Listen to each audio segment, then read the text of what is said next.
আউযুবিল্লাহ। ওয়ালাইকুম আসসালাম। আউজ জি আছেন? আচ্ছা। আউযুবিল্লাহি মিনাশ শাইতানির রাজিম। বিসমিল্লাহির রহমানির রহিম। রব্বি আউযু বিকা মিন হামাযাতিশ শায়াতিন ওয়া আউযু বিকা রব্বি আইয়াহযুরুন। কৃতজ্ঞতা এই বিশ্বজগতের সৃষ্টিকর্তা প্রতিপালকের প্রতি, যিনি আমাদেরকে এই ভোরবেলায় আরো একবার সামনাসামনি হবার সুযোগ করে দিয়েছেন, মুখোমুখি করেছেন তার কোরআনে।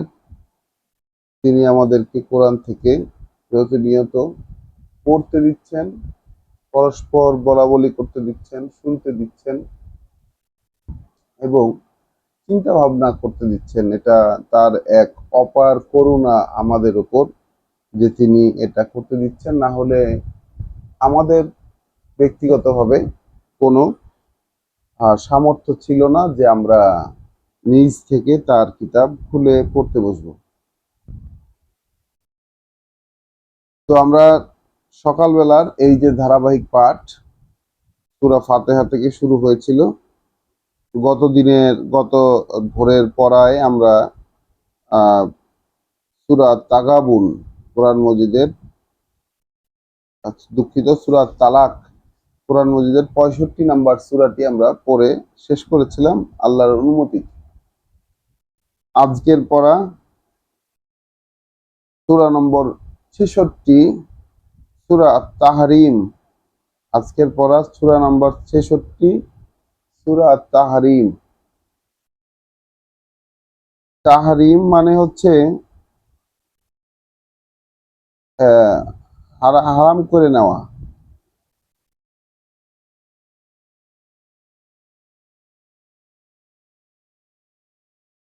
আমরা একটু নামের অর্থটা আরেকবার একটু দেখে নিই। হ্যাঁ, তাহারিম মানে হচ্ছে যা হারাম করা হয়েছে, যা হারাম করা হয়েছে বা নিষিদ্ধ নিষিদ্ধ করে রাখা হয়েছে যে। আচ্ছা, তাহলে চলুন, যারা এই মুহূর্তে দেখছেন, সামনে আছেন, যারা কাছে আছেন, দূরে আছেন, যারা দৃশ্যে আছেন, অদৃশ্যে আছেন, তাদের সবাইকে আমার পক্ষ থেকে সালাম এবং শুভেচ্ছা জানাই। তাহলে চলুন শুরু করা যাক। পরম করুণাময় দয়ালু আল্লাহর পরিচয়। সূরা আত-তাহরিম। সূরা আত-তাহরিমও একটি মাদানী সূরা। আমরা 57 নম্বর সূরা থেকে যে মাদানী সূরার ধারাবাহিকতা পড়া শুরু হয়েছে, 57-তে সূরা আল হাদিদ, 58-তে সূরা আল মুজাদালা, 59-এ সূরা আল হাসর, 60 নাম্বার সূরা সূরা আল মুমতাহানা, 61 সূরা সফ, 62 62 হচ্ছে সূরা জুমা, 63 সূরা আল মুনাফিকুন, 64 সূরা তাগাবুন, 65 হচ্ছে সূরা তালাক, 66 সূরা আত-তাহরিম। ইয়া আইয়ুহান নাবিয়্যে, ইয়া আইয়ুহান নাবিয়্যু, ওহে নবী, ওহে নবী। তাহলে সূরার শুরুতে সম্বোধন হয়েছে ওহে নবী। তাহলে অবশ্যই প্রথমত বলতে হবে যে মুহাম্মদ রাসূলুল্লাহকে সম্বোধন করা। তাহলে নবী মানে ওহে বার্তাবাহক। লিমা তুহাররিমু মা আহাল্লাল্লাহু লাকা, কেন তুমি, কি কারণে তুমি নিষিদ্ধ করে নিলে, কি কারণে তুমি নিষিদ্ধ করে নিলে যা বৈধ করেছেন আল্লাহ তোমার জন্য। তাহলে এখানে একটা ইতিহাসের বিষয় মোটামুটি বিবেচনায় আসছে। সেটি হচ্ছে নবী বার্তাবাহক মোহাম্মদ রাসূলুল্লাহ, তার ক্ষেত্রে আল্লাহ কোনো একটা জিনিস হালাল করেছেন, বৈধ করেছেন। মোহাম্মদ রাসূলুল্লাহ তার ক্ষেত্রে আল্লাহ কোনো একটা জিনিস বৈধ করেছেন, সেটা তিনি নিজ থেকে নিজের জন্য অবৈধ বা হারাম, মানে হারাম করেছেন, অবৈধ বা নিষিদ্ধ করে নিয়েছেন নিজ থেকে। এখন এমন অনেক জিনিস হয় না যেটা কিনা বৈধ বৈধ কিন্তু আমি পছন্দ করছি না, এই জন্য আমি নিজে সেটা করব না, এরকম একটা মনে মনে সিদ্ধান্ত নিলাম। এরকম অনেক সময় হয়। যেমন অনেকেই এরকম চিংড়ি খেতে পছন্দ করেন না, অনেকে কাঁকড়া দেখলে ঘৃণা লাগে খাওয়ার ক্ষেত্রে। তো আমি একটা উদাহরণ দিলাম এখানে যে খাওয়ার বিষয়ে, অর্থাৎ এখানে বলছেন ওহে নবী, তাহলে ওহে বার্তা বাহক, আমরা যদি বলি ওহে বার্তা বাহক, কেন তুমি কেন তুমি নিষিদ্ধ করলে, কেন তুমি নিষিদ্ধ করলে তা যা বৈধ করেছিলেন আল্লাহ তোমার প্রতি। তাহলে আল্লাহ নবীর জন্য কোনো একটা জিনিস বৈধ করেছেন, তিনি নিজ থেকে তা আবার নিজের জন্য নিষিদ্ধ করে নিয়েছিলেন, নিজে সেটা করবেন না বলে ঘোষণা দিয়েছিলেন।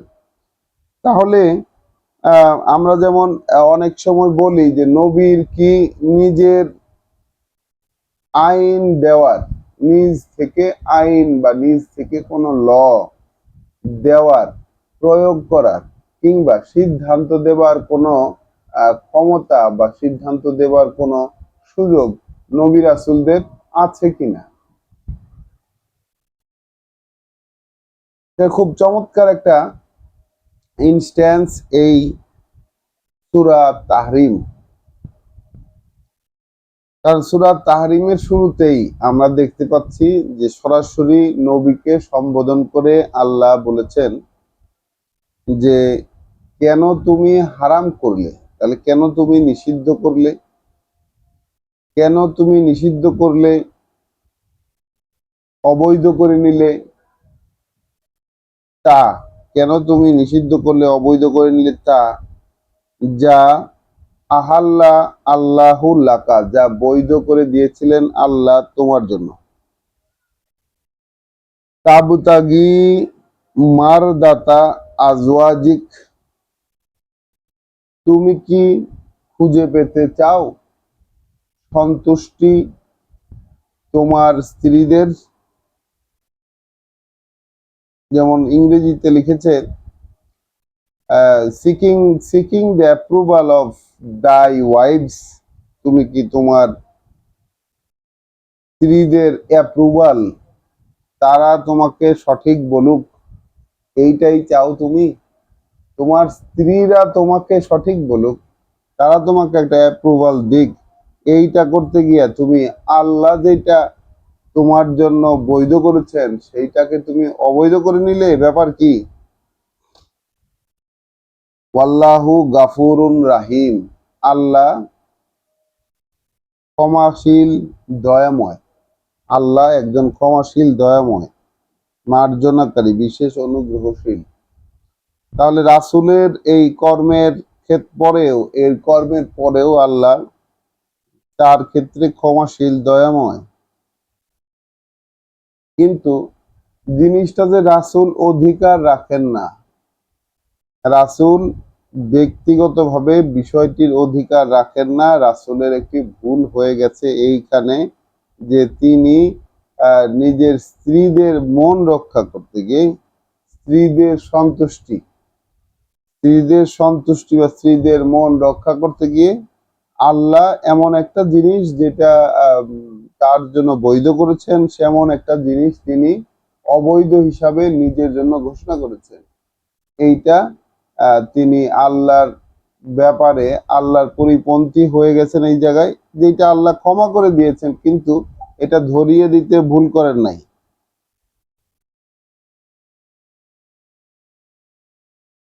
কদ ফারাদা আল্লাহু লাকুম, আয়াত 2, কদ ফারাদা আল্লাহু লাকুম, কার্যত অবশ্য কর্তব্য করেছেন আল্লাহ তোমাদের জন্য। কার্যত অবশ্য কর্তব্য ফরজ করেছেন আল্লাহ তোমাদের জন্য। তাহিল্লাতা আইমানিকুম, যে তোমরা হালাল করতে পারবে তোমাদের শপথগুলো, অর্থাৎ তোমরা যে শপথগুলো করো সেইগুলো থেকে নিষ্কৃতি পেতে পারবে।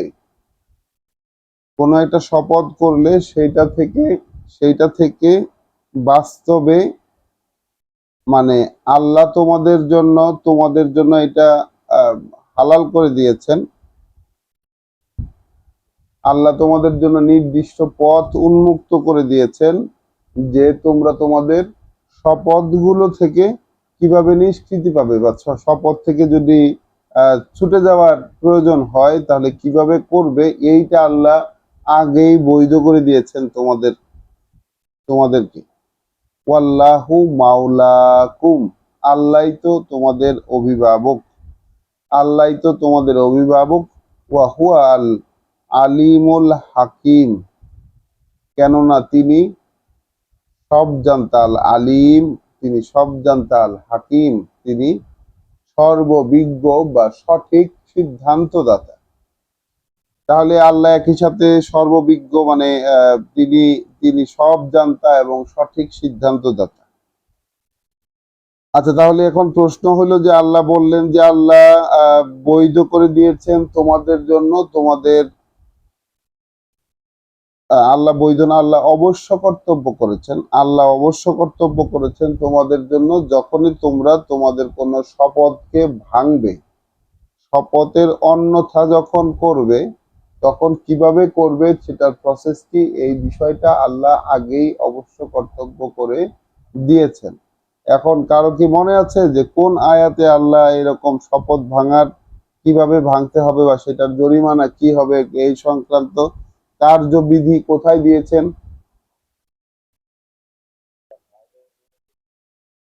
হ্যাঁ, হ্যাঁ, মায়েদার 89 নম্বর আয়াত। মায়েদার 89 নম্বর আয়াত, যেহেতু এই বিষয়টি আমরা একটু দেখে আসব, আমাদের এটা প্রয়োজন দেখে আসা। তো আমরা যতই কোরআনের শেষ দিকের দিকে আগাচ্ছি, ততই আমাদের পেছন থেকে বারবার দেখে আসতে হবে, এটাই নিয়ম কোরআনের। তাহলে চলুন মায়েদার 89 আয়াতটা আমরা একটু দেখে আসি। লা ইউআখিযুকুম, আল্লাহ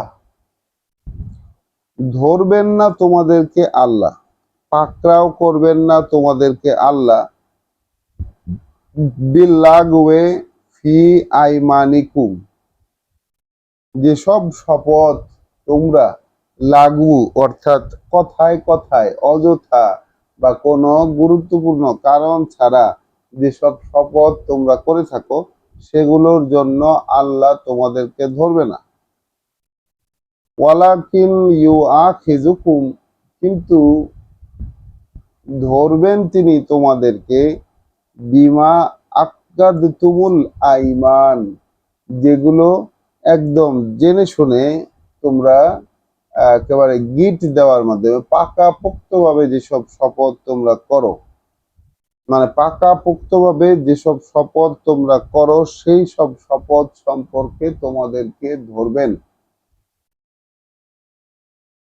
কাফফারাতুহু, তাহলে এইরকম শপথ করলে সেই শপথ ভাঙ্গার কাফফারা, সেই শপথ ভাঙ্গার জরিমানা হবে ইতআমু আশারাতি মাসাকিনা, 10 জন খাবার খাওয়ানো, 10 জন অভাবীকে, 10 জন অভাবী দরিদ্র লোককে খাবার খাওয়ানো, মিন আওসাতে মা তুতিমুনা আহলিকুম, মানে সেই মধ্যম পন্থায়।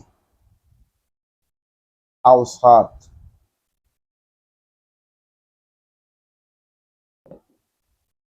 সেই মধ্যম পন্থায়, সেই স্ট্যান্ডার্ডে বলা চলে, সেই স্ট্যান্ডার্ডে খাওয়াইতে হবে 10 জন মিসকিন।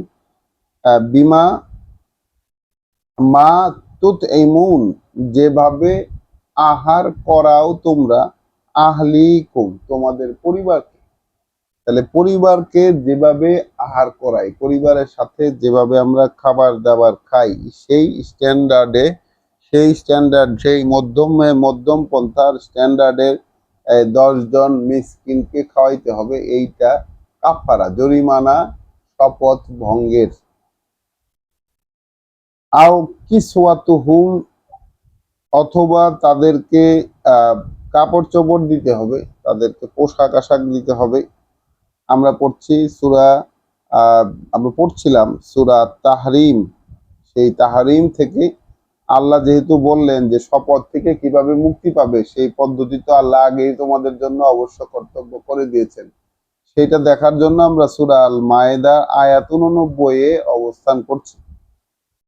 তাহলে আল্লাহ তোমাদেরকে ধরবে না অর্থহীন শপথের জন্য, তবে তোমাদেরকে ধরবেন তিনি বুঝে শুনে গিট দিয়ে যেসব শপথ তোমরা করো।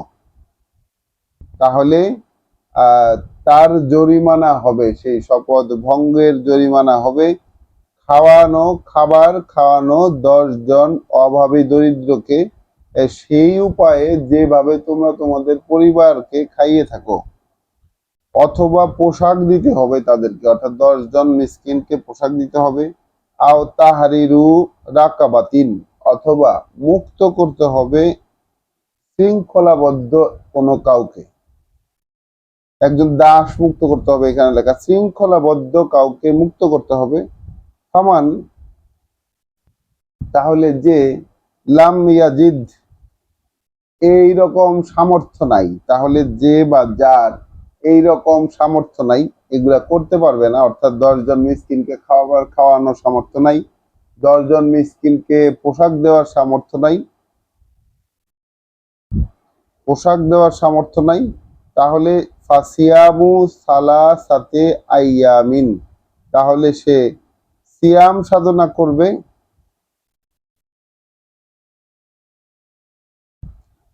সে সিয়াম সাধনা করবে 3 দিন। যালিকা কাফফারাতু আইমানিকুম ইজা হালাফতুম, এগুলো সেই কাফফারা, সেই জরিমানার বিধান তোমাদের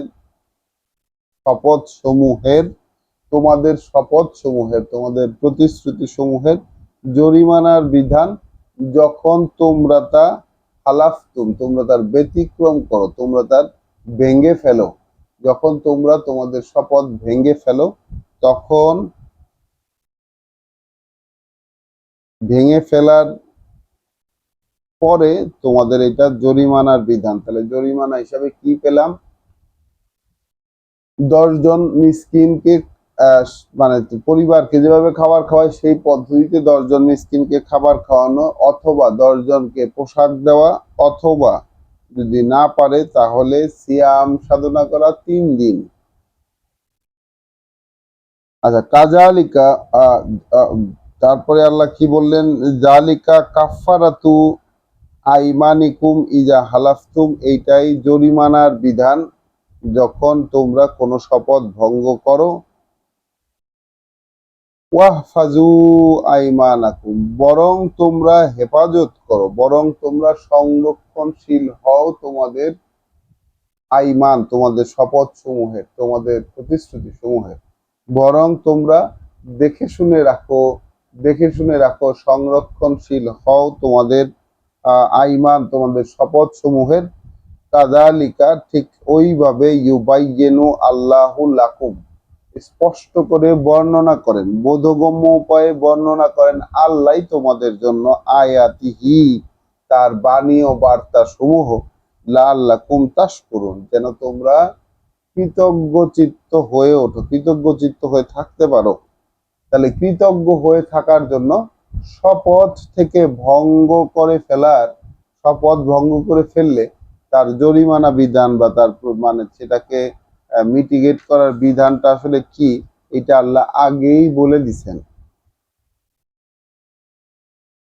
তাহলে আমরা সূরা তাহরিমের 2 নম্বর আয়াতটি পড়ে এখানে আমরা দেখতে পেয়েছি যে আল্লাহ তিনি এইরকম অবশ্য কর্তব্য করে দিয়েছেন তোমাদের জন্য যে তোমরা কিভাবে তোমাদের শপথ থেকে মুক্তি পেতে পারো।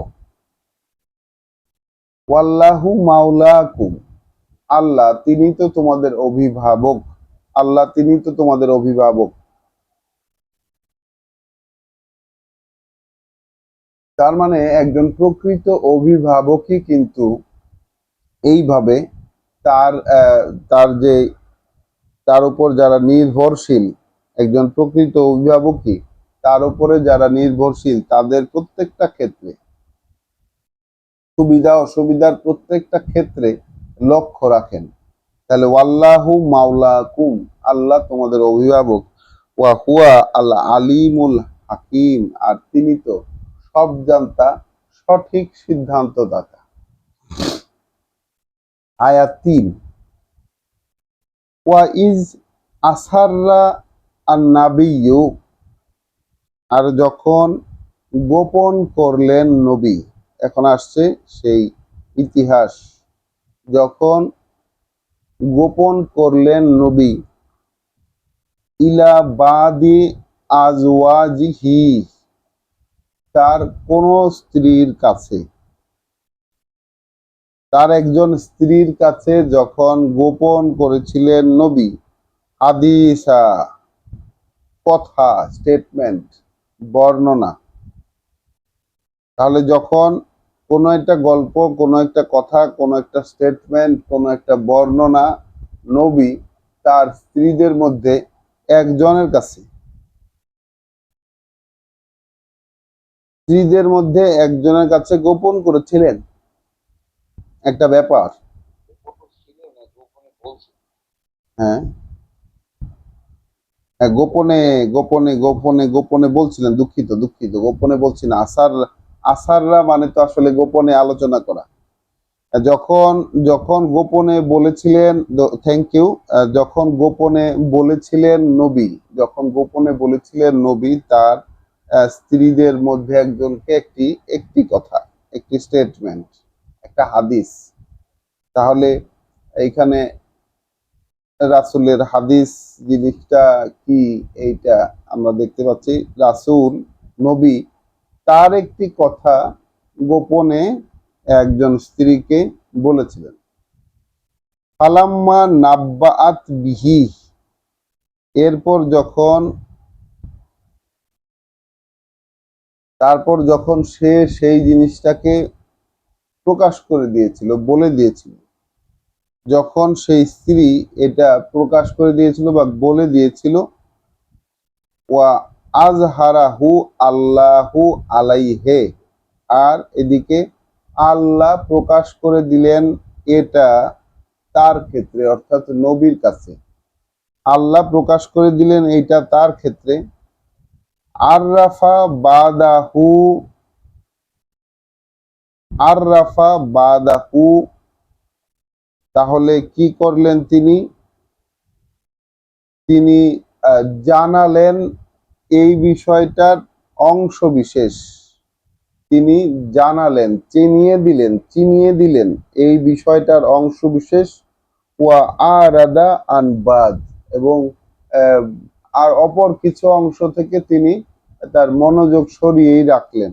অর্থাৎ এই যে আহ নবী একটা জিনিস গোপনে তার স্ত্রীর কাছে বলেছিলেন, তাহলে গোপনে কেউ যখন কোনো কিছু বলে বিষয়টা গোপন রাখাটাই স্বাভাবিক, বা গোপন রাখাটাই হয়তো তার কাজ থাকে, গোপন রাখাটাই কাজ থাকে। কিন্তু যখন সেই মহিলা, সেই স্ত্রী যখন অপর কারো কাছে বিষয়টি প্রকাশ করে দিলেন, তখন আল্লাহ প্রকাশ করে দিলেন এই ব্যাপারটা, যে স্ত্রী কিন্তু প্রকাশ করে দিয়েছে, স্ত্রী কিন্তু বলে দিয়েছে, এটা আল্লাহ নবীর কাছে প্রকাশ করে দিলেন। আর নবী তখন নোটিস করলেন তাকে, নবী নোটিস করলেন তাকে কিছু অংশ, আর কিছু অংশ তিনি সেখান থেকে মুখ ফিরাইয়াই রাখলেন, অর্থাৎ নোটিস করলেন না। ফালাম্মা নাব্বা আহা বিহি, এরপর যখন মানে তাকে জানালেন এ সম্পর্কে, তাকে জানালেন তিনি এই সম্পর্কে, অর্থাৎ সে যে বলে দিছে, সে যে গোপন কথাবার্তা প্রকাশ করে ফেলছে বা অন্য কারোর সাথে আলাপ করে ফেলছে, এই ব্যাপারটা যখন বললেন সেই স্ত্রীকে, কলাত, সে স্ত্রী বলছে, মান আন বা আকা হাজা, কে বলল তোমাকে এই জিনিস, বা আপনাকে কে বলল তোমাকে এইটা বলে দিল কে? আমরা যে বলে দিয়েছি, এই বিষয়টা কে প্রকাশ করলো, কে বলল? কলা নাব্বা আনিয়া আল আলিমুল খাবির, নবী বললেন যে এটা আমাকে বলেছেন তিনি যিনি সব জানেন, যিনি পর্যবেক্ষণ করেন। তাহলে সব জানতা পর্যবেক্ষক আমাকে জানিয়েছেন, এটা এক, যিনি সব জানতা পর্যবেক্ষক তিনি জানিয়েছেন।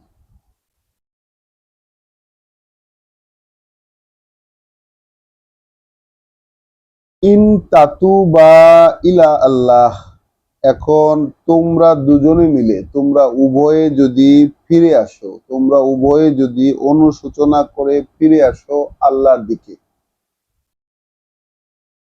ইন তাতুবা, এখানে ডুয়াল ফরম্যাট বোঝা যাচ্ছে, অর্থাৎ এখানে নবীর স্ত্রী দুজন, যে স্ত্রী একজন যার কাছে গোপনে কথা বলেছিলেন নবী, এবং সে যার কাছে এটা বলে দিয়েছে, সেই স্ত্রী অপর আরেকজনের কাছে এটা বলে দিয়েছে, এই দুজনকে উদ্দেশ্য করে আল্লাহ এখন বলছেন, ইন তাতুবা ইলা আল্লাহ, এখন তোমরা দুজনে মিলে যদি অনুশোচনা করে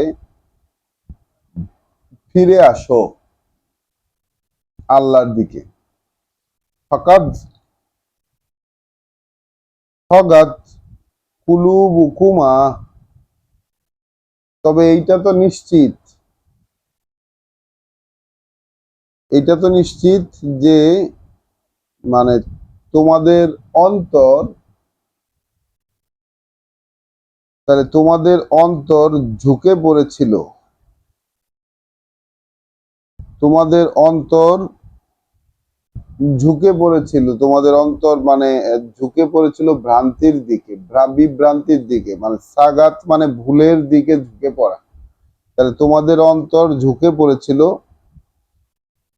ওয়া ইন তাজাহারা আলাইহে, এখন তোমরা যদি পরস্পরকে সহায়তা করো তার বিরুদ্ধে, অর্থাৎ নবীর বিরুদ্ধে, তোমরা যদি পরস্পরকে সহায়তা করো নবীর বিরুদ্ধে,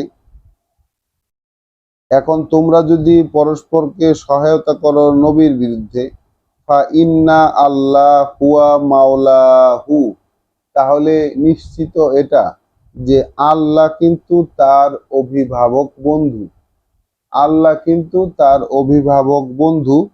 ওয়া জিবরিলু, এবং জিবরিলও, ওয়া সালেহুল মুমিনিন, এবং বিশ্বাসীদের মধ্যে যারা সংস্কারকামী, বিশ্বাসীদের মধ্যে যারা সংস্কারকামী তারাও তার বন্ধু।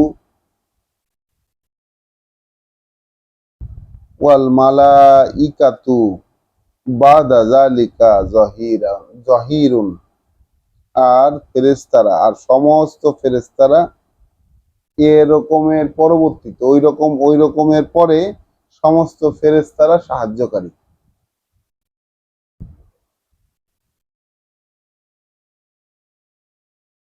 তাহলে আমরা একটু থামি এই জায়গায়। নবীর স্ত্রীদেরকে স্বয়ং আল্লাহ রীতিমতো হুমকি দিচ্ছেন। প্রথমে সফট হুমকি এবং রিমাইন্ডার দিলেন যে নবীর একটা ভুল হয়েছে, কি সেটা?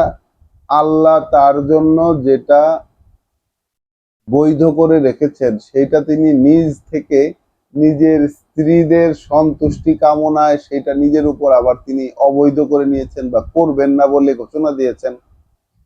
এখন আল্লাহ কেন তাকে কৈফিয়ত তলব করলেন, কেন তুমি এরকম করলা? তুমি কি তোমার স্ত্রীদের সন্তুষ্টি পেতে চাও?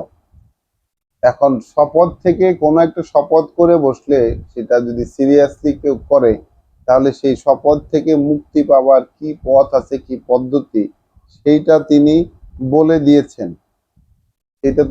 দিয়েছেন। আমরা সেটা পড়ে এসেছি কোরআন মজিদের সূরা আল মায়েদার আয়াত 89, 89। তাহলে তারপরে ডিটেলসে বললেন আল্লাহ যে নবী তার একজন স্ত্রীকে গোপনে একটা কথা বলেছিলেন, কিন্তু সে সেটা প্রকাশ করে দিছে, আরেকজনের কাছে লিক করে দিছে। এখন আহ আল্লাহ নবীকে বিষয়টি জানিয়ে দিলেন, অবহিত করেছেন। আল্লাহ নবীকে বিষয়টি নিয়ে অবহিত করলেন। এখন নবী তার কিছু অংশ প্রকাশ করলেন, কিছু অংশ চেপে গেলেন। এখন স্ত্রীর সাথে যখন তিনি বলছেন যে মানে এরকম তো প্রকাশ করে দিয়েছে, স্ত্রীকে যখন এই ব্যাপারটির কিছু অংশ বললেন, তখন স্ত্রী বলছে যে কে তোমাকে এই ঘটনাটা জানালো, এই বিষয়টা কে বললো? তখন মানে রাসূল বললেন, যে নবী বললেন যে এটা আমাকে জানিয়েছে যিনি সবসময় পর্যবেক্ষণ করতে থাকেন, তিনিই আমাকে জানিয়েছেন। তোমরা দুজন যদি এখন আল্লাহর দিকে ফিরে আসো, তাহলে এটা নিশ্চিত ছিল, এটা নিশ্চিত হয়েছে, এটা কার্যত এটা হয়েছে যে তোমাদের অন্তরগুলো বিভ্রান্তির দিকে ঝুঁকে পড়েছিল। এখন তোমরা যদি এই নবীর বিরুদ্ধে গিয়ে পরস্পরকে সহায়তা করো, তোমরা যদি নবীর বিরুদ্ধে পরস্পরের সহায়ক হও, তাহলে জেনে রেখো যে আল্লাহ কিন্তু তার অভিভাবক, বন্ধু, এবং বন্ধু তার জিবরিল এবং সেই সংস্কারকামী বিশ্বাসীরা, যারা সংস্কার করতে চায় সেই বিশ্বাসীরাও বন্ধু, আর এর সমস্ত কিছুর উপর ফেরেশতারাও তার সাহায্যকারী। আয়াত 5, আসা রব্বুহু, হতে পারে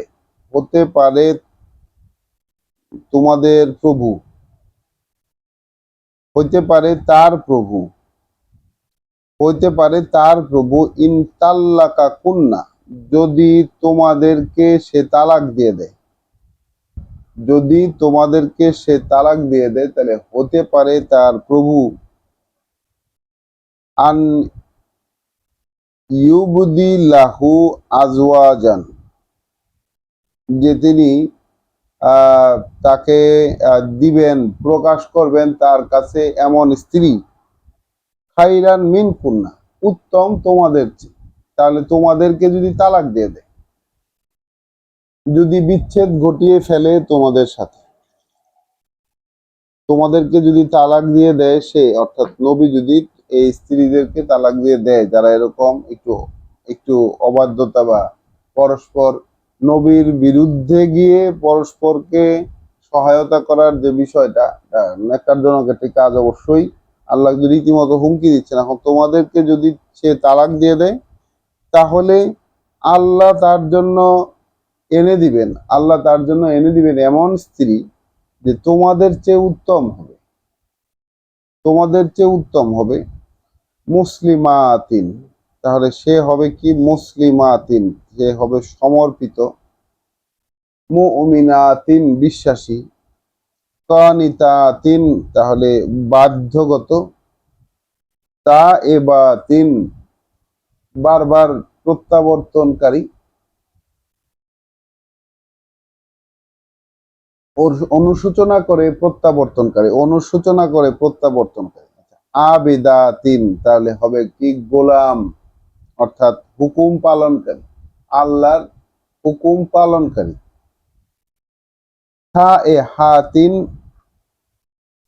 এ হাতিন তাহলে হুকুম পালনকারী,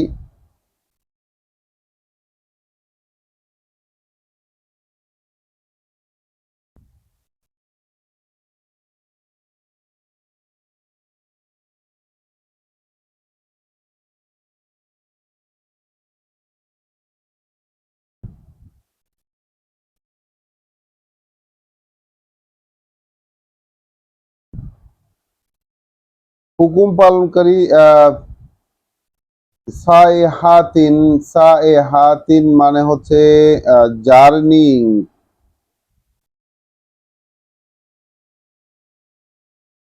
আচ্ছা, অফ অনেকে বলেছে এটার অর্থ রোজা পালনকারী। হ্যাঁ, অনেকে বলছে রোজা পালনকারী, বলছে রোজা পালনকারী, অফ ফাস্টিং।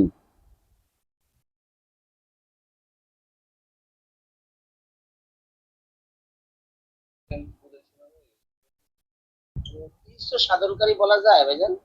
হ্যাঁ, সাধনকারী। কৃচ্ছতা সাধনকারী না, তো এখানে তো কি সিয়াম বিষয়টা নাই। সা এ হা বা সাহা, সাহা মানে মূল শব্দটা হচ্ছে সাহা। না, এটা হচ্ছে অনেক জায়গায় একটা ভ্রমণকারী আছে। তা এবার তিনি, হ্যাঁ ভ্রমণকারী হইতে পারে, ভ্রমণকারী হইতে পারে। ওই যে সায়ে হাতিন, সায়ে হাতিন এটা ভ্রমণকারীর সাথেই বেশি যায়। ওই যে সূরা তাওবায় আছে, সূরা তাওবায়। মানে এইটা হলো যে আল্লাহকে উদ্দেশ্য করে ভ্রমণকারী, যেটা যেটা যেটা কিনা পিলগ্রিম বা হজের ক্ষেত্রে যে বিষয়টা হয়। তাহলে সা এ হাতিন, তাহলে ভ্রমণকারী। সাইয়ে বাতিন, তাহলে কি ভ্রমণকারীর সাথে আর কি হইলো, সাইয়ে বাতিন পূর্ব বিবাহিত, ও আবকারা অথবা কুমারী। তাহলে রাসূল নবীর স্ত্রীদেরকে যেসব স্ত্রী, যেই দুজন স্ত্রী তার বিরুদ্ধে পরস্পরে বলা বলি করেছিল, অর্থাৎ যে গোপন কথাটা গোপন রাখার জন্য স্ত্রীর সাথে নবী বলছিলেন, সেটা যে প্রকাশ করে দিয়েছিল আরেকজনের কাছে, নবীর কথাটা শোনে নাই। এখন আল্লাহ রীতিমতো ধমক দিচ্ছেন তার স্ত্রীদেরকে, যদি যে তোমরা যদি তোমরা ফিরে আসো, অনুশোচনা করে ফিরে আসো আল্লাহর দিকে, অর্থাৎ আল্লাহর আদেশের দিকে যদি তোমরা ফিরে আসো, তাহলে এটা নিশ্চিত যে তোমাদের অন্তরগুলো বিভ্রান্তির দিকে ঝুঁকেই পড়েছিল। এখন তোমরা যদি পরস্পরকে সহায়তা করো নবীর বিরুদ্ধে, তাহলে জেনে রাখো যে আল্লাহ তার বন্ধু অভিভাবক, এবং জিবরিল তার বন্ধু অভিভাবক, এবং সেই সংস্কারকামী বিশ্বাসীরা বন্ধু বন্ধু অভিভাবক, এবং ফেরেশতারা তার পরবর্তীতে তার সাহায্যকারী হতে পারে তার প্রভু। যদি তোমাদেরকে সে তালাক দিয়ে দেয়, তাহলে এনে দেবেন তাকে এমন স্ত্রী তোমাদের চেয়ে ভালো হবে। তারা হবে মুসলিমাত, তারা হবে সমর্পিত, মুমিনাত, তারা হবে বিশ্বাসিনী, কানিতাত, তারা হবে আদেশের প্রতি অনুগত, তারা হবে যে বারবার প্রত্যাবর্তনকারী, ফিরে আসার মানসিকতা সম্পন্ন। তো যেই আদেশই দেখ, সেই আদেশ থেকে আমি যতই দূরে থাকি, আমার ওই আদেশের মধ্যে ফিরে আসতে হবে, এই রকম মানসিকতা সম্পন্ন। তাহলে আবেদাতিন, তাহলে গোলাম, অর্থাৎ আদেশ মেনে চলার মানসিকতা সম্পন্ন। সায়েহাতিন, যারা ভ্রমণকারী। সাইয়েবাতিন, তারা বিবাহিত, পূর্ব বিবাহিত। ও আবকার, আবার কুমারীও হইতে পারে।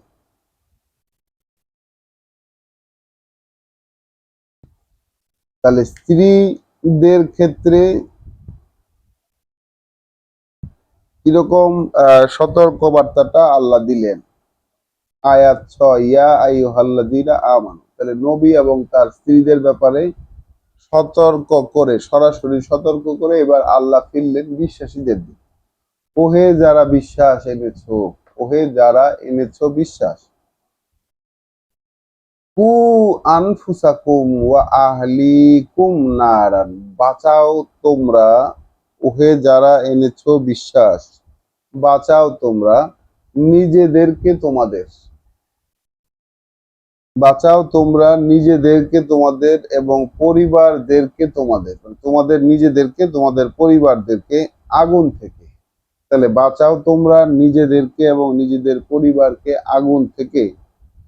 ওয়া ওয়াকুদুহা আন্নাস ওয়াল হিজারাতু, তাহলে ওয়াকুদুহা জ্বালানি হবে যে আগুনের, আন্নাস মানুষ, এবং হিজারাতু অর্থাৎ পাথর। তাহলে সেই আগুন থেকে বাঁচাও নিজেদেরকে এবং নিজের পরিবারকে বাঁচাও সেই আগুন থেকে, যার জ্বালানি হবে এবং হিজারা মানুষ এবং পাথর। আলাইহা মালাইকাতুন গিলাজুন, তাহলে সেইখানে দায়িত্বপ্রাপ্ত, অর্থাৎ সেই ক্ষেত্রে দায়িত্বপ্রাপ্ত আছে ফেরেশতারা, যারা অত্যন্ত কঠোর প্রকৃতির। গিলাজুন শিদাদুন, কঠোর প্রকৃতির মানে মানসিকতা সম্পন্ন, কঠোর স্বভাবের, রূঢ় এবং নির্মম স্বভাবের। লা ইয়াসুনা আল্লাহ, কখনোই বিরুদ্ধাচরণ করবে না তারা আল্লাহর, মা আমারাহুম, যা তাদেরকে আদেশ দিয়েছেন তিনি। ওয়া ইয়াফআলুনা মা ইউমারুন, এবং করবে তারা তাই যা তাদেরকে আদেশ দেওয়া হয়েছে। তাহলে করবে তারা তাই, but do what they are commanded, যা তাদেরকে কমান্ড করা হয়েছে তারা কেবল তাই করবে। তাহলে এখন বিশ্বাসীদেরকে সতর্ক করার পালা। প্রথমে সতর্ক করেছেন নবীকে, তারপর সতর্ক করেছেন তার স্ত্রীদের। একেবারে তালাক দিয়ে দেওয়ার হুমকি দিছেন, তালাক দিলে তোমাদের চেয়ে ভালো বউ পাওয়াই দিব নবীকে, এইরকম কথা নিশ্চিত করে বলেছেন। অর্থাৎ বোঝাই যাচ্ছে নবীর কয়েকজন স্ত্রী হয়তো নবীর বিরুদ্ধে আসলেই কিঞ্চিত অন্যদিকে হেলে পড়েছিলেন, মানে কিঞ্চিত হলেও অন্যদিকে হেলে পড়েছিলেন। আল্লাহ বলছেন যে তোমরা যদি ফিরেও আসো, এখন এই অবস্থাটা এমন হয়েছে, তোমরা যদি তোমাদের মানে এই যে দুষ্ট অবস্থান থেকে তোমরা যদি অনুশোচনা করে এখন ফিরেও আসো, তাহলে নিশ্চিতভাবে তোমাদের অন্তর কিন্তু বিভ্রান্তির দিকে ঝুঁকে পড়েছে।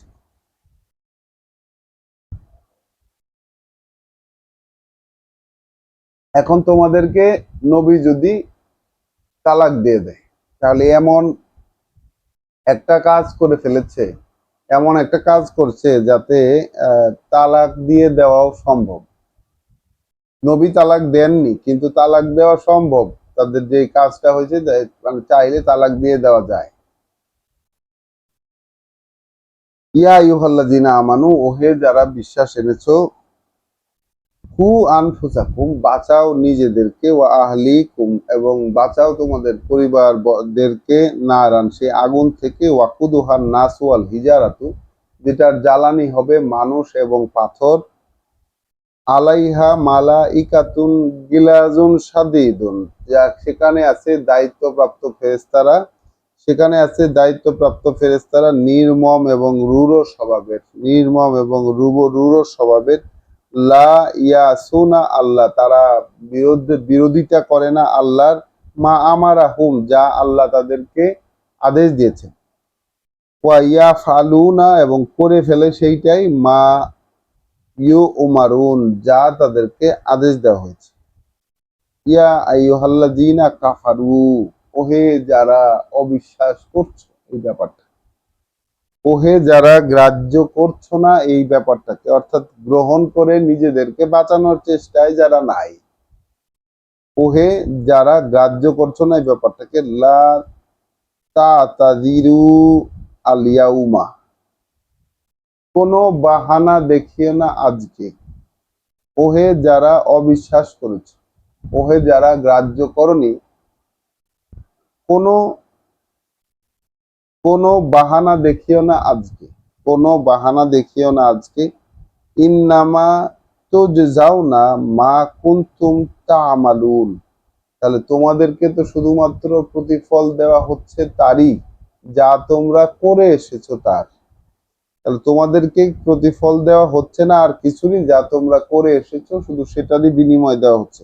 তাহলে এই দৃশ্যটা আবার চলে গেল, কাফেরদের এই দৃশ্যটা চলে গেল যে পরকালে বাহানা জানানোর যে বিষয়, বা পৃথিবীতেই যারা প্রত্যাখ্যান করেছে, পৃথিবীতেই তাদের এমন পরিস্থিতি আসলো যে কোনো রকম বাহানা তারা আর দেখাতে পারছে না।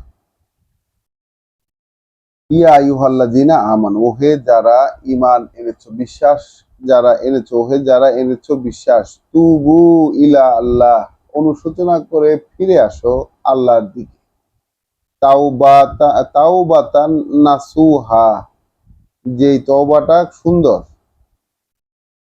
যেই ফিরার প্রতিজ্ঞাটা চমৎকার সুন্দর। তাহলে ওহে যারা এনেছো বিশ্বাস, অনুশোচনা করে ফিরে আসো আল্লাহর দিকে, এক তাওবাতান নসুহা, মানে সিনসিয়ারলি, একান্ত ঐকান্তিক ভাবে। তাহলে ঐকান্তিক ভাবে, তাওবাতান নাসুহা মানে সিনসিয়ার রিপেন্টেন্স, ঐকান্তিক ফেরার প্রতিজ্ঞায়। এখন তোমরা যদি আল্লাহর দিকে ফিরে আসো, তোমরা যদি ফেরার প্রতিজ্ঞা করো আল্লাহর দিকে, তাহলে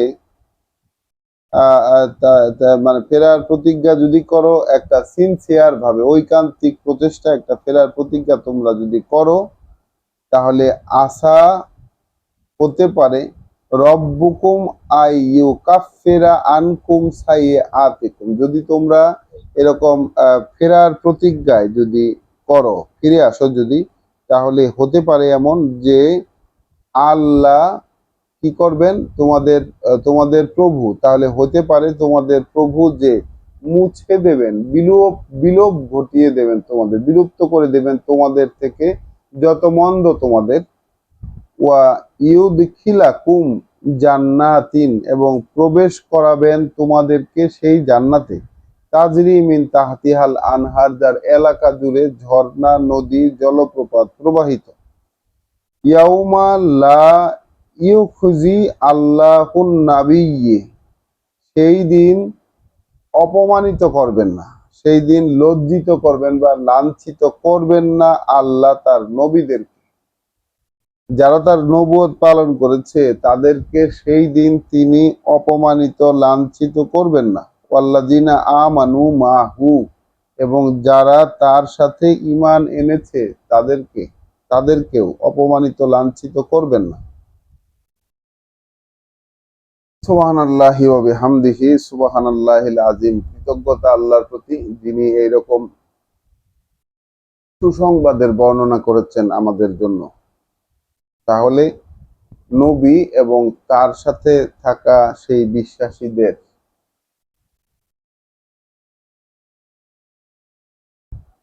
তিনি অপমানিত করবেন না সেই দিন। এবং যদি কেউ ফিরার প্রতিজ্ঞা করে, যা কিছুই হয়েছে, আল্লাহর আদেশের বিপরীতে, আল্লাহর আদেশের বাইরে সীমা লঙ্ঘন করে যা কিছুই হয়েছে, সে যদি এটা ফেরার প্রতিজ্ঞা করে যে আর কখনো হবে না তার দ্বারা, এইরকম প্রতিজ্ঞা যদি সে করে এবং আল্লাহর আদেশের দিকে ফিরে আসতে চায়, তাহলে এমন হতে পারে যে প্রভু তাদের মন্দগুলোকে মানে বিলোপ বিলোপ করে দিলেন, মন্দগুলোকে মুছে দিলেন এবং তাদেরকে প্রবেশাধিকার দিলেন সেই জান্নাতে, যার এলাকা জুড়ে ঝর্ণা, নদী, জলপ্রপাত প্রবাহিত। তাহলে সেই দিন অপমানিত করবেন না আল্লাহ, সেই দিন আল্লাহ অপমানিত করবেন না নবীদেরকে এবং যারা তাদের সাথে ঈমান এনেছে তাদের।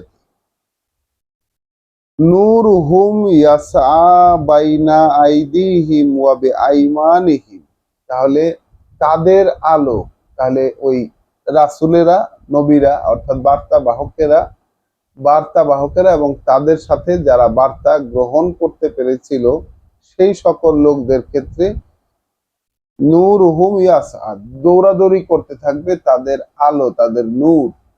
তাহলে পৃথিবী থেকে যারা নবী এবং নবীর প্রকৃত অনুসারী, যারা কিতাবের অনুসারী, মূলত নবীর সাথে থাকা কিতাব, যেটা কিনা মানুষের মধ্যে ফয়সালা দেওয়ার জন্যই আল্লাহ পৃথিবীর জীবনে পাঠিয়ে থাকেন, সেগুলোকে আঁকড়ে ধরেছিল যারা, সেই বিশ্বাসীদের ক্ষেত্রে বলা হচ্ছে যে তাদের নূর, তাদের আলোটা দৌড়াদৌড়ি করতে থাকবে বাইনা আইদিহিম, তাদের হাতের মাঝখান দিয়ে, তাদের সামর্থ্য অনুযায়ী দৌড়াদৌড়ি করতে থাকবে, ওয়া বিআইমানিহিম, এবং তাদের ডান পাশ দিয়ে। ডান পাশ দিয়ে হাতের মাঝখান দিয়ে দৌড়াদৌড়ি করতে থাকবে। ইয়াকুলুন, তারা বলবে, সেই বিশ্বাসীরা বলবে, রব্বানা, হে আমাদের প্রভু, আতমিম লানা নূরানা, পূর্ণ করে দেন আমাদের জন্য, পূর্ণ করে দেন আমাদের জন্য আমাদের আলোটা। তাহলে কিয়ামতের দিন এই যে নবী রাসূল এবং তাদের সাথে থাকা বিশ্বাসীরা, তাদেরও আলো পূর্ণ হচ্ছে না। খেয়াল করবেন,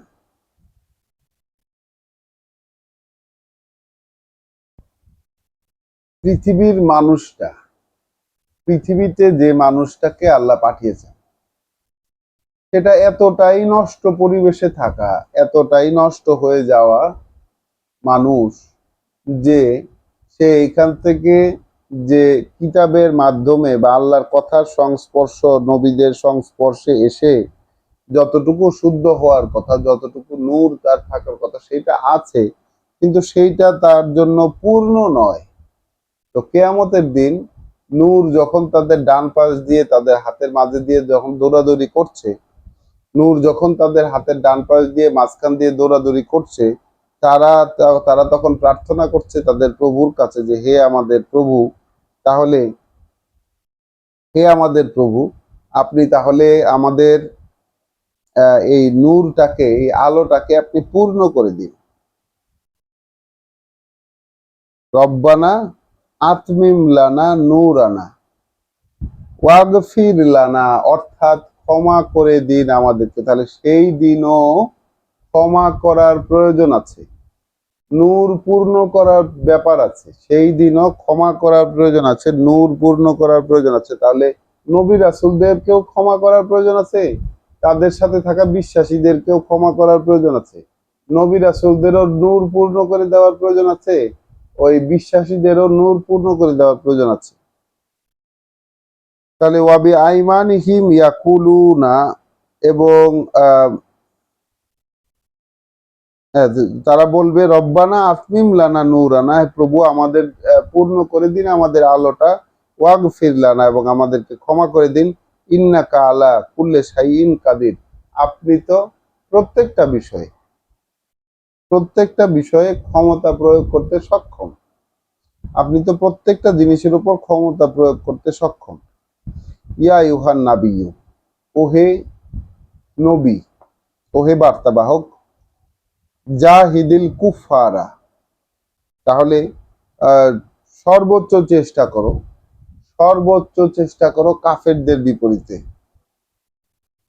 লড়াই করো, মানে সর্বোচ্চ চেষ্টা করো, সর্বোচ্চ চেষ্টা করো কুফার, অর্থাৎ কাফের নেতা যারা, এথেইস্ট, এখানে কেউ কেউ বলছেন যেটা নাস্তিক।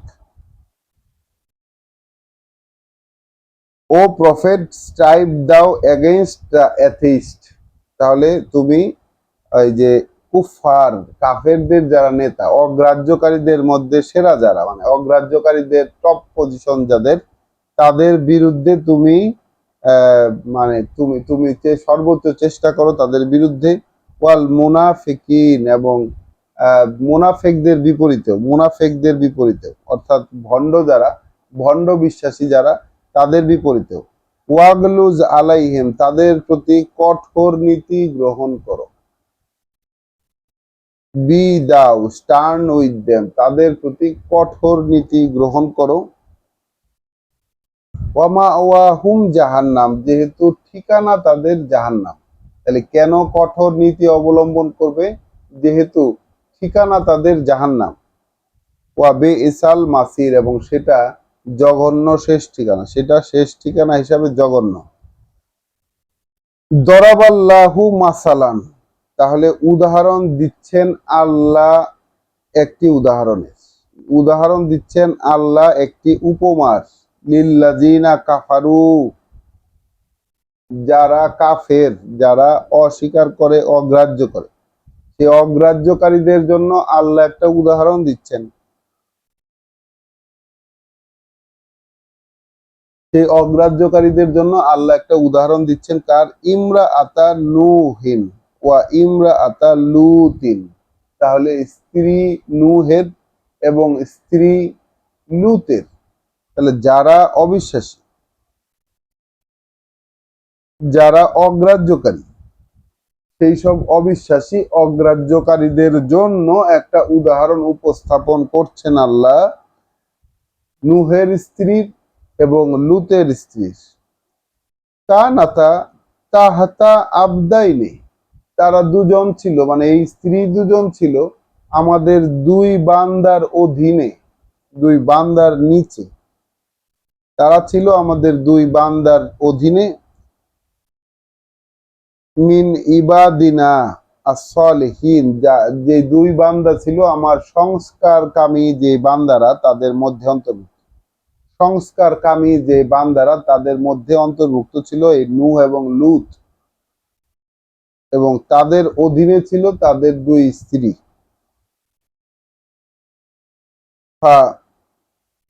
খানাতাহুমা, তারা উভয়ই খেয়ানত করেছিল, উভয়ই বিশ্বাসঘাতকতা করেছিল।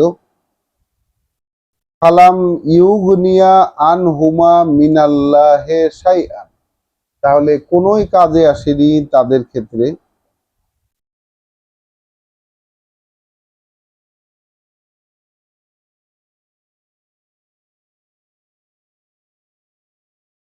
ফালাম ইউগনিয়া আনহুমা মিনাল্লাহে শাইআন, কিন্তু এই দুই বান্দার অধীনে দুই দুই বান্দা, বান্দা তো না, দুইজন নবী, আল্লাহ বলছেন যে ইবাদিনা সলিহাইনে, দুই সংস্কারী বান্দা, দুই সংস্কারী বান্দার অধীনে ছিল তাদের তাদের স্ত্রী। কোনো কাজেই আসেনি তাদের স্ট্যাটাস, হ্যাঁ, তাদের কোনো কাজেই আসেনি। ফালাম, তাহলে মোটেই হয়নি, ইউগনিয়া, কোনো কাজে মোটেই আসেনি, কোনো কাজে আন হুমা তাদের দুজনের মিনাল্লাহ শাইআন, আল্লাহর বিপরীতে, আল্লাহ থেকে বাঁচাতে সামান্যতম কাজেও আসেনি। ওয়াকিলা, এবং বলে দেওয়া হলো ঈদ খুলাল নারে, ঈদ খুলাল নারে, ঢুকে যাও আগুনে, বলে দেওয়া হলো ঢুকে যাও আগুনে।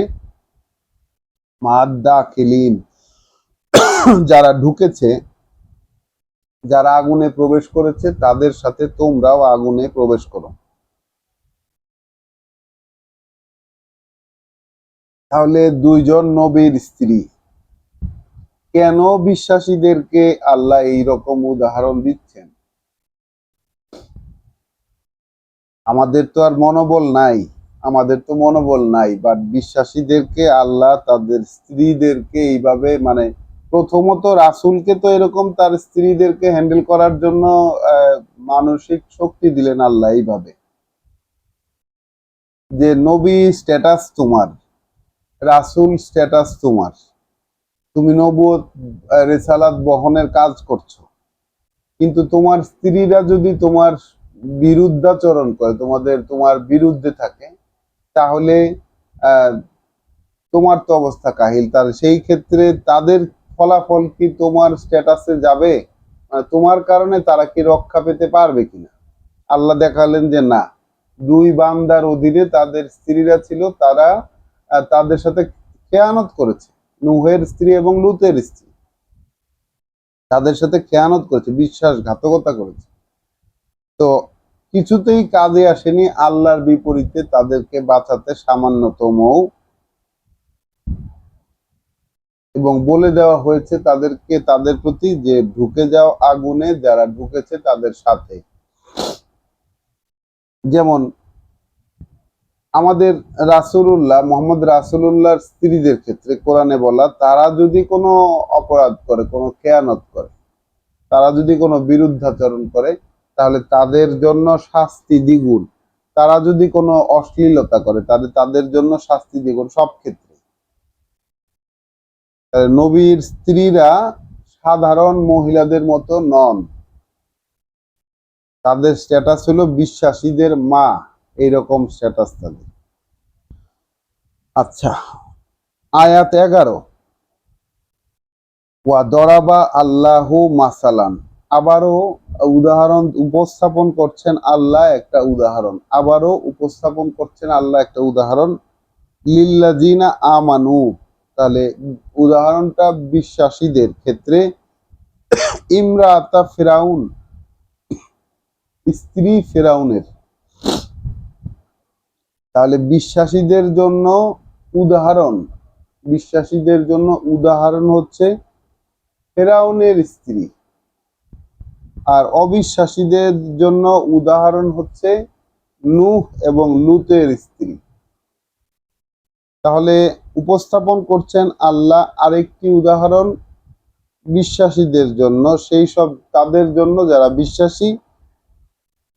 স্ত্রী ফেরাউনের, ইজ কলাত, যখন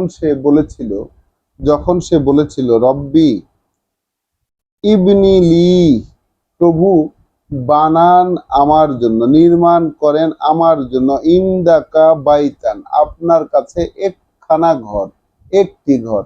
তাহলে বানান আমার জন্য আপনার কাছে একটি ঘর, ফিল জান্নাতে, ওই বাগানের মধ্যে, ওই বনভূমির মধ্যে, সুন্দরতম যে বনভূমি, যে বাগান, যে জান্নাতের কথা আপনি আমাদেরকে বলছেন, ওই জান্নাতের মধ্যে আমার জন্য আপনি একটা ঘর বানায় দেন, নির্মাণ করে দেন। ওয়ানাজ্জিনি, এবং উদ্ধার করেন আমাকে এখন, মিন ফিরাউন ওয়া আমালিহি, ফেরাউন থেকে এবং তার কর্মকাণ্ড থেকে, তার যে কাজকর্ম সে করে, সেই কাজকর্ম থেকেও আমাকে উদ্ধার করুন। ফেরাউনের থেকে এবং তার কাজকর্ম থেকে আমাকে উদ্ধার করুন। ওয়ানাজ্জিনি মিনাল কওমিজ জালিমিন, এবং উদ্ধার করুন আমাকে এই জালেম গোষ্ঠী থেকে, এই আত্মসর্বনাশা গোষ্ঠী থেকে আমাকে উদ্ধার করুন। তাহলে ফেরাউনের গোষ্ঠী তখন জালেম হয়ে গিয়েছিল, এটা নিশ্চিত, এবং ফেরাউনের কর্মকাণ্ডগুলো কোনোটাই সঠিক ছিল না, এটাও নিশ্চিত। তিনি উদ্ধার চাইছেন আল্লাহর কাছে। তাহলে ফেরাউন একজন পরাক্রমশালী বাদশাহ সেই সময়, ফেরাউন একজন পরাক্রমশালী বাদশাহ সেই সময়ের, এবং সেই বাদশাহ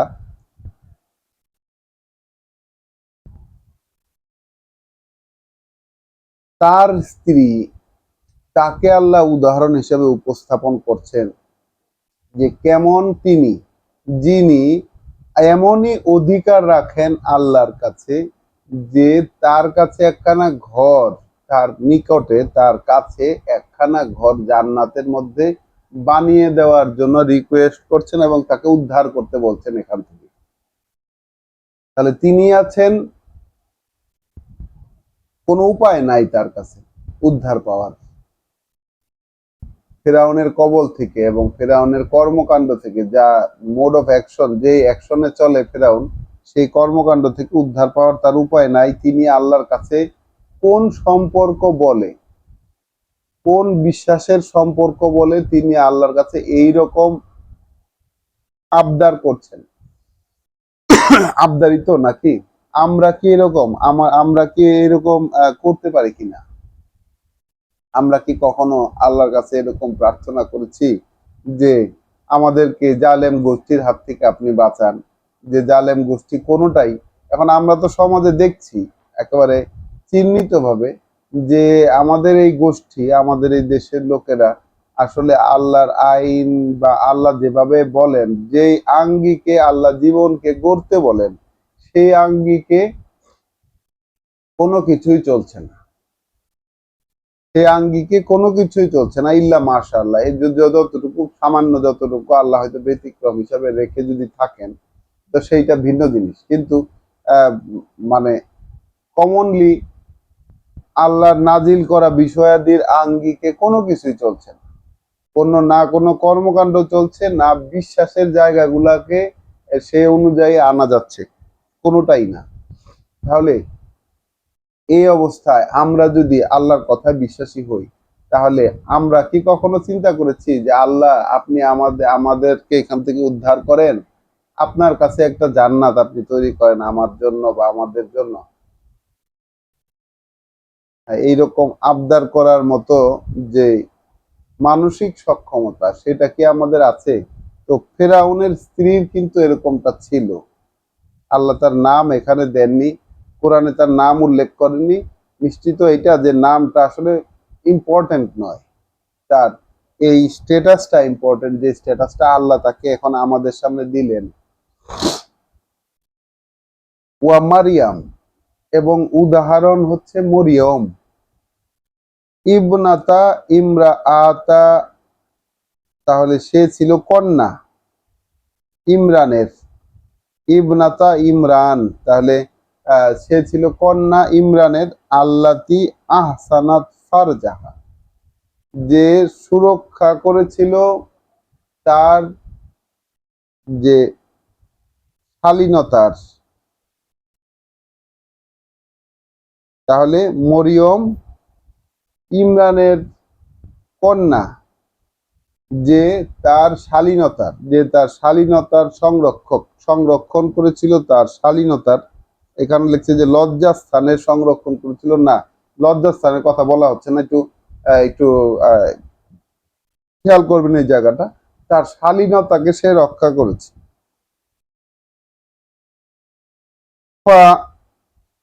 নাফাখনা ফিহে মিন রুহিনা, তখন আমরা ফু দিয়ে দিয়েছিলাম তার মধ্যে আমাদের থেকে একটা চেতনা।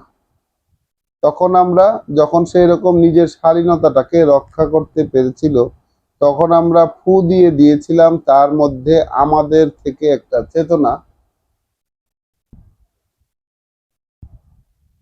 ওয়া সদ্দাকাত বেকালিমাতিন বেকালিমাতে রব্বিহা, তাই সে, মানে ওই রূহ ফুঁকে দেওয়ার পরে সে সত্যায়ন করেছিল, বা সেই আহ, মানে তার প্রভুর একটি কথাকে সত্য করে দেখিয়েছিল। তাহলে প্রভু একটি কথা রূহ হিসাবে ফুঁকে দিয়েছেন তার মধ্যে, এবং সে সেই কথাটার মর্যাদা দিতে পেরেছিল সত্য করে। অর্থাৎ ঈসা আলাইহিস সালাম তিনি পিতা ছাড়া জন্মগ্রহণ করেছিলেন আল্লাহর একটি কথার বাস্তব রূপ হিসাবে। তো সেইটাকে কিন্তু সেই পৃথিবীতে নিয়ে আসার জন্য যে এজেন্ট, সেইটা ছিলেন মরিয়ম আলাইহিস সালাম, ইমরানের কন্যা। তাহলে তিনি সত্য করে দেখিয়েছেন, ওয়া সদ্দাকাত বেকালিমাতে রব্বিহা, সে সত্য করে দেখিয়েছে তার প্রভুর কথাকে।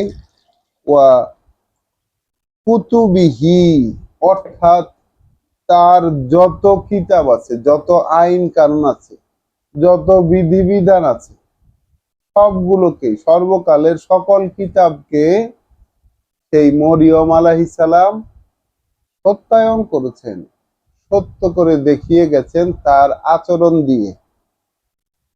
ওয়া কানাত মিনাল কানিতিন, এবং তিনি ছিলেন আদেশ অনুগত, বিনয় অবনত যারা, সৃষ্টিকর্তা প্রতিপালকের প্রতি যারা বিনয় অবনত, যারা আদেশ অনুগত, তাদের মধ্যে অন্তর্ভুক্ত। তাহলে আল্লাহ আসলে বিশ্বাসীদের ক্ষেত্রে মহিলাদের উদাহরণ হিসাবে কি রাখলেন? বিশ্বাসীদের ক্ষেত্রে উদাহরণ হিসাবে রাখলেন হচ্ছে ফেরাউনের স্ত্রী এবং মরিয়ম আলাইহিস সালাম। আর কাফেরদের ক্ষেত্রে, অগ্রাহ্যকারীদের ক্ষেত্রে দুই নবীর স্ত্রীকে আল্লাহ রাখলেন এখানে, নূহের স্ত্রী এবং লুতের স্ত্রী। কারণ এই সূরাটি কিন্তু শুরুই হয়েছে নবীকে একটা সফট ধমক দেওয়ার মাধ্যমে, যে তুমি কি তোমার স্ত্রীদের সন্তুষ্টির অনুসন্ধান করছো কিনা, এমন কিছু করতে চাইছো কিনা যে তোমার স্ত্রীরা খুশি হবে। সেই ক্ষেত্রে আল্লাহ যা কিছু বিধি দিয়েছেন, যেটা বিধিবদ্ধ করেছেন আল্লাহ, সেইটাকে তুমি কিভাবে নিষিদ্ধ করে নিলে, এই প্রশ্ন দিয়ে কিন্তু শুরু, যেটা কিনা আসলে নবীর পক্ষে করা সম্ভব নয়। তিনি এটা করেছিলেন, এই ভুলটা আল্লাহ তাকে ধরিয়ে দিয়েছেন, এবং এখান থেকে মুক্তি পাওয়ার জন্য কি সিস্টেম, সেইটাকে পুনরায় স্মরণ করিয়ে দিয়েছেন। তাহলে নবীর দ্বারা ব্যক্তিগতভাবে কোনো বিধিবিধান কি দেওয়া সম্ভব? এটা কি হবে? এটা কি পসিবল হবে? নবীর দ্বারা বিধিবিধান দেওয়া সম্ভব কি? সেটা তো আসলে আসলে তো সম্ভব হয় না। এটা তো সম্ভব না। নবী একটা পোস্টে চাকরি করেন, যিনি আল্লাহর কাছ থেকে ফেরেশতার মাধ্যমে সংযুক্ত থাকেন, সরাসরি কথার মাধ্যমে সংযুক্ত থাকেন, অথবা আড়ালের সাংকেতিক বিষয়ের মাধ্যমে সংযুক্ত থাকেন, তাহলে তিনি ইভেন তার স্ত্রীদের মন জুগিয়ে চলার জন্য নিজ থেকে কোনো কিছুকে বৈধ কিংবা অবৈধ করে নিতে পারেন না। তাহলে মানুষের ক্ষেত্রে তার তো আল্লাহর বিধিবিধান বা আল্লাহ যেভাবে যেইটা বলেছেন তার বাইরে কোনো কিছুই তাকে অতিক্রম করে কোনো কিছু বলারই সক্ষমতা নবী কিংবা রাসূলের আসলে নেই। এটা একটু আমরা সবাই যেন মাথার ভিতরে একেবারে বসিয়ে নিই।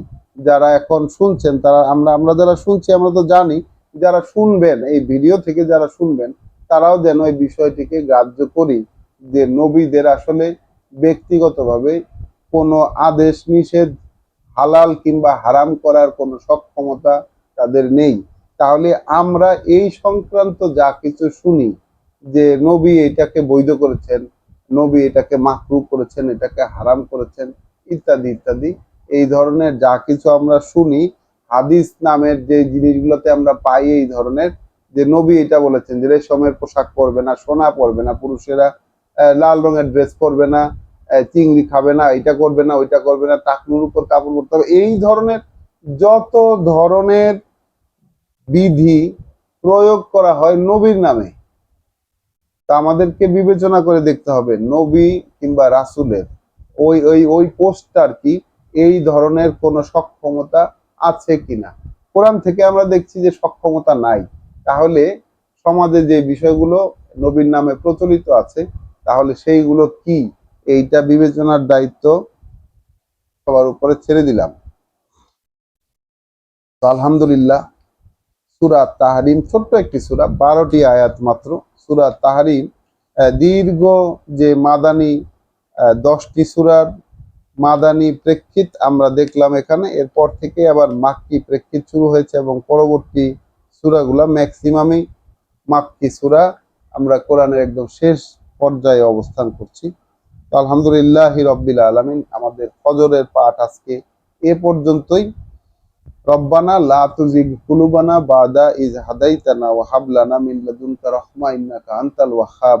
রব্বানা আমান্না বিমা আনজালতা ওয়াত্তাবানার রাসূল ফাকতুবনা মা শাহিদিন। হে প্রভু, হে আমাদের সৃষ্টিকর্তা প্রতিপালক, আমরা বিশ্বাস করেছি আপনি যা নাজিল করেছেন, আমাদের কাছে যা কিছুই আপনি প্রকাশ করছেন সেটা আমরা বিশ্বাস করেছি, এবং এইভাবেই এই বিশ্বাসের মাধ্যমেই আমরা রাসূলের অনুসরণ করছি। সুতরাং আমাদেরকে আপনি আপনার সাক্ষীদাতাদের মধ্যে লিখে নিন। আপনি কিন্তু আমাদেরকে জানিয়েছেন, আপনি প্রতিনিয়ত আমাদেরকে জানাচ্ছেন। আমরা গত সন্ধ্যায় পড়েছি যে তাকওয়া বা সচেতনতা এ সবই বিশ্বাসের উপর নির্ভরশীল। গত সন্ধ্যায় আমরা পড়েছি যে